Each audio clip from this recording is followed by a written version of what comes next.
Guys, if this is your first time on the channel, make sure to hit that subscribe button. This is your channel. I woke to machines breathing for me, my body still, my mind awake.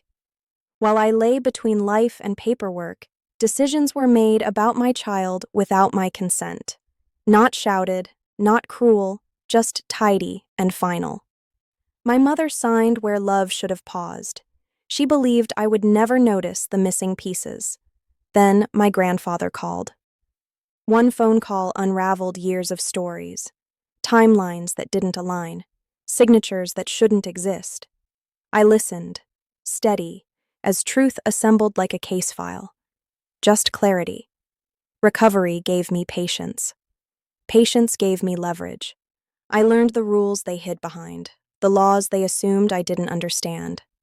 I let them feel safe, certain the past was buried with my coma. They never asked what I remembered or what I recorded. Ready to hear what happened next? Before everything fractured, my life was ordinary in the quiet way. I worked part-time from home, folding laundry between emails, timing my days around naps and grocery deliveries. I was pregnant, tired, and careful with my energy. The kind of careful that comes from wanting to do things right. My mother lived 10 minutes away and liked to remind me of that.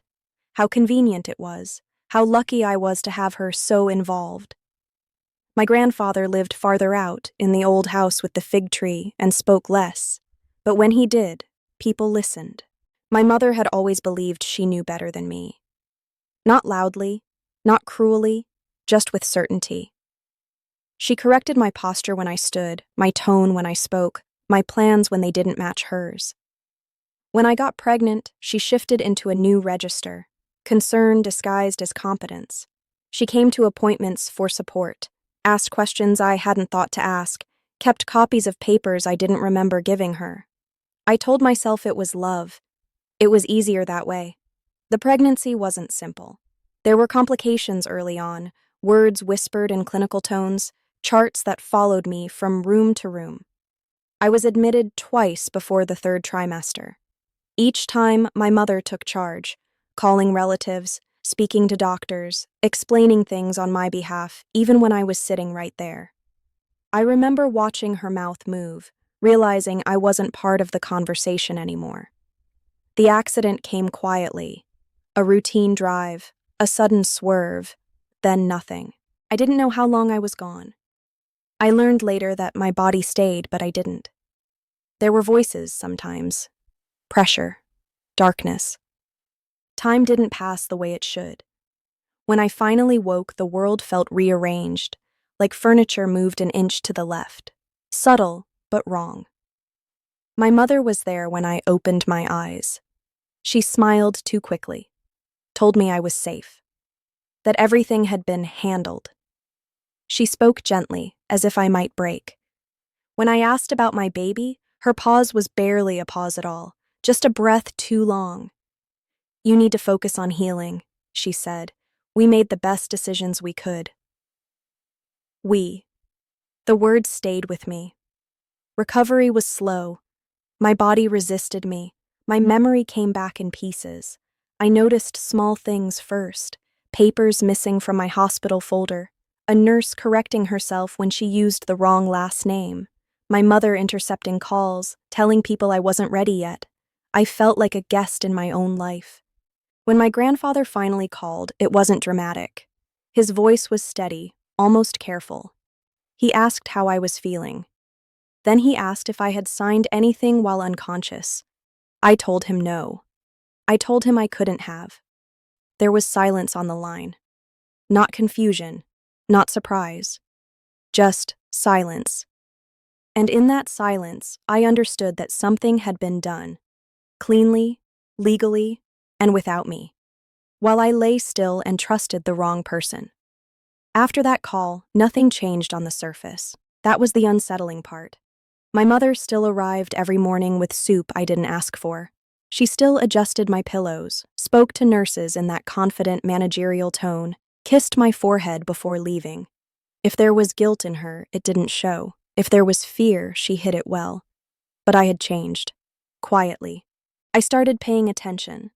Not in a dramatic way, just noticing patterns the way you do when you finally accept that something is wrong. The way paperwork appeared already signed. The way staff deferred to my mother even when I was awake. The way certain questions were gently redirected as if they had been rehearsed. When I asked directly about my baby again, my mother's answers stayed vague. Temporary arrangements. Doctor's recommendations. It was complicated. She spoke as though complexity excused everything, as though being overwhelmed had given her permission. I didn't argue. I didn't accuse. I nodded, thanked her, and waited. My grandfather visited 2 days later. He moved slower than I remembered, but his eyes were sharp, missing nothing. He waited until my mother stepped out to make a call before sitting close to my bed. He didn't touch me at first, just looked. "You don't remember signing anything," he said, not a question. "No," I replied. I couldn't. He exhaled through his nose, a small, controlled breath. "That's what I thought." He didn't explain right away. He told me about the fig tree instead, how it was dying, how he'd tried to save it with careful pruning, how sometimes cutting too much in the name of protection killed the thing you were trying to preserve. It felt like a warning disguised as a story. Then he told me there had been meetings, that my mother had come to him for advice, that she had said I wouldn't be able to cope, that the baby needed stability, that decisions had to be made quickly. He said she was very convincing, organized, prepared. She had documents, he said, more than I was comfortable with. I asked him what kind of documents. He looked at me for a long moment before answering. The kind that assume silence. After he left, I lay awake staring at the ceiling, replaying everything. Not just the coma, but the years before it. The small corrections, the gentle overrides. The way my life had slowly become something she managed rather than something I lived. The injustice didn't hit me like anger. It settled like weight. I began asking questions during physical therapy, innocent ones. I asked for copies of my records. I asked who had authorization while I was unconscious. I asked what temporary meant in writing. No accusations, just curiosity. The answers didn't always come, but the hesitations did. One afternoon, a social worker stopped by unexpectedly. She introduced herself carefully, eyes flicking to the door as if expecting interruption. She asked how I was feeling emotionally. Then she asked if I felt supported by my family. I told her yes. I told her I felt managed. Her pen paused. That night, my mother didn't stay as long. She said I seemed tired. She said we'd talk later when I was stronger. As she left, she reminded me, gently, that everything she'd done was for my own good. I watched the door close behind her and realized something with absolute clarity. She believed the story was already finished. Strength returned in increments so small they felt imaginary, a finger curling without effort, standing for 30 seconds longer than the day before. Each gain came with paperwork, signatures, checklists, systems I had once ignored, now suddenly alert to. I learned who documented what, who needed authorization, whose notes carried weight. I listened more than I spoke. My mother noticed eventually. She started asking what the doctors were saying. She hovered when staff came in, corrected details before I could answer. Once, when a nurse addressed me directly about consent, my mother interrupted with a practiced smile. "She's not up for decisions yet." The nurse hesitated, looked at me. I met her eyes and said calmly, "I am." That was the first visible crack. After that, the tone shifted. My mother became softer, almost deferential. She framed things as suggestions instead of conclusions. She brought up the baby less often, as if avoiding the subject would keep it intact. When she did mention it, she emphasized how settled everything was, how disruptive change could be. I asked her once who had legal authority while I was unconscious.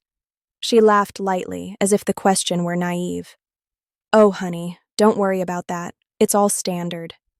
Standard is a word people use when they don't want to explain. My grandfather called again that night. He asked if I'd requested my full file yet. When I said I was waiting on parts of it, he told me to be patient. Some things surface only when people assume you've stopped looking. The next week, I was discharged. Going home felt like walking into a house where someone else had rearranged the rooms. The nursery door was closed, boxes stacked neatly in the corner, labeled in my mother's handwriting. She said we could go through them when the time was right. I didn't open them. Instead, I focused on regaining routines, cooking simple meals, sorting mail, reclaiming my name on accounts that had been redirected. It was slow, meticulous work, the kind that doesn't look like resistance from the outside. Then a letter arrived that wasn't meant for me. It was addressed to my mother, but delivered to my place by mistake. An administrative error. I almost set it aside. Almost. Something about the return address made me pause. I didn't open it right away. I waited until evening, until my mother had left, until the house was quiet enough that I could hear my own breathing. Inside was a notice, formal, precise, referencing a decision made during my incapacity.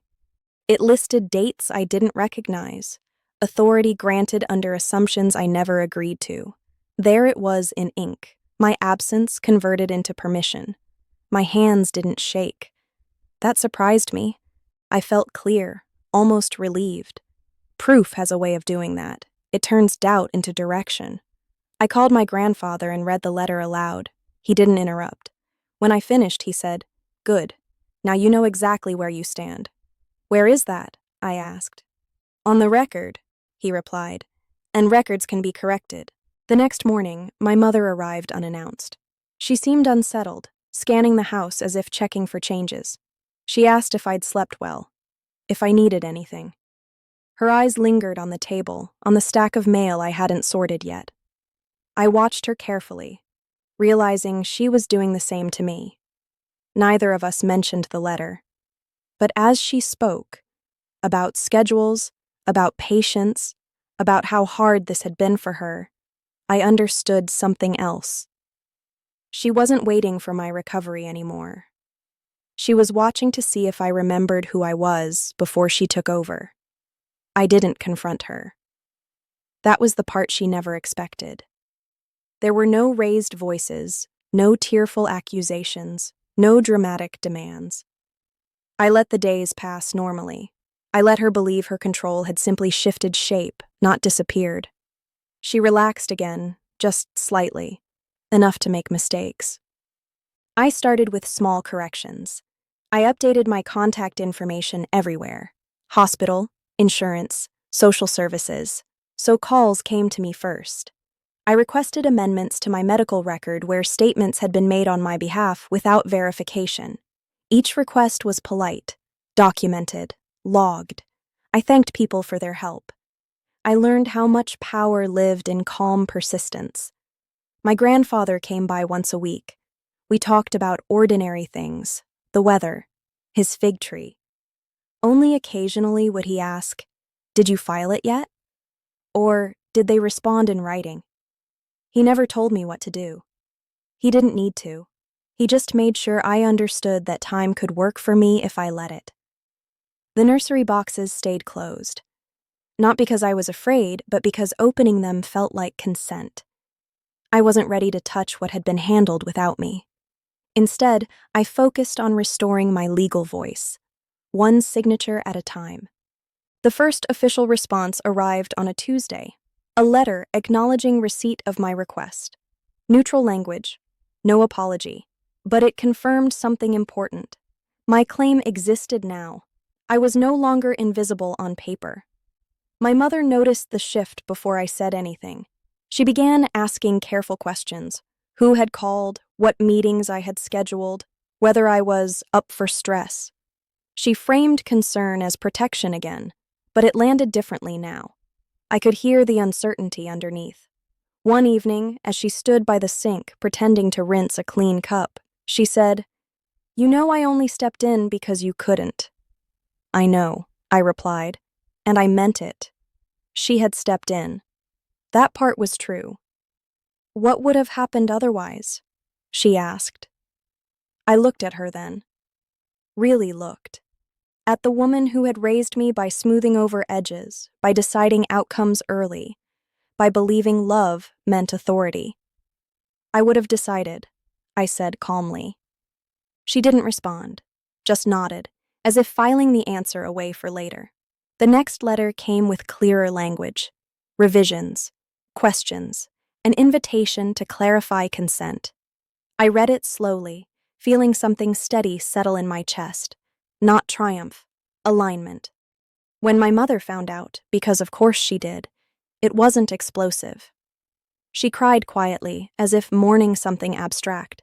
She said she felt pushed out. She said she was scared. She said she thought she was doing the right thing. I didn't argue with her feelings.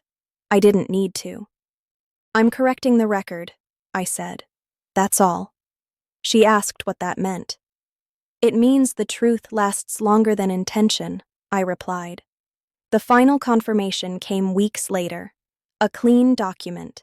My name where it should have been all along. Authority returned, not dramatically, but officially, permanently. That night, alone, I opened the nursery boxes. I didn't rush. I took my time, because for the first time since the coma, nothing about my life was being decided without me.